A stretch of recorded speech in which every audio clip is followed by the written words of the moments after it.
Tadipatri municipal chairman జేసీ ప్రభాకర్ రెడ్డి తనను ఫోన్లో బెదిరిస్తున్నారని ఒంగోలుకు చెందిన టీడీపీ నేత పెద్దిరెడ్డి సూర్యప్రకాష్ రెడ్డి ఆరోపించారు.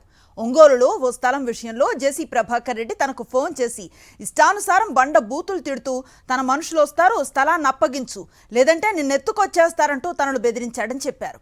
తాడిపత్రిలో లాగా ఒంగోలులో జేసీ ప్రభాకర్ రెడ్డి రాజకీయాలు చేస్తానంటే కుదరదని సూర్యప్రకాష్ రెడ్డి హెచ్చరించారు. ఎవరైతే ఈ జేసీ ప్రభాకర్ రెడ్డి గారు చెప్పారో సర్వే నెంబర్ 148లో వాళ్ళకి భూములు ఉన్నాయని వాళ్ళు మాట్లాడుతున్నారు. నాది 148/2 అంటే మేసం మెలేసి చెప్తున్నా.